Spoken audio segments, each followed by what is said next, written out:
Bilang pagkahanda naman sa pagsisimula ng budget deliberation sa Kamara sa Lunes, nagdaos ng organizational meeting ngayong araw ang House Committee on Appropriations.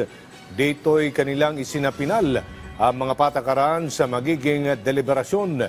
Si Mela Lesmora sa sentro ng balita. Mela.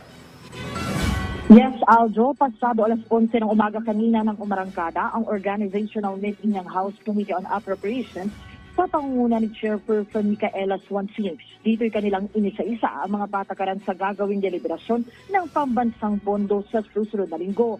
Ayon kay Chair Swansing, sa ngalan ng mas bukas at transparent na proseso, kasado na ang pagkakaisa ng civil society organization sa kanilang mga pagdinig.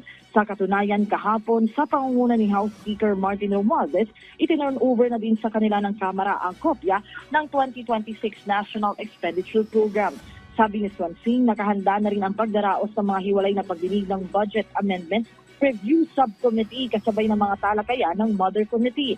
May iba't ibang layer ngayon ang pagbusisi sa budget para matiyak na tunay itong tutugon sa pangailangan ng mga tao. Pagtitiyak naman ni Swansing, ang lahat ng kanilang mga talakayang ito hanggang sa Bicameral Conference Committee maaaring matunghayan ng publiko. Sa ngayon, ongoing pa nga yung diskusyon ng mga kongresista at may panayam din sa media si Congressman si Chairman Swansing at inilalatag nga niya yung iba pa nilang pinaka-pinal patungkol dito sa budget deliberations. Aljo?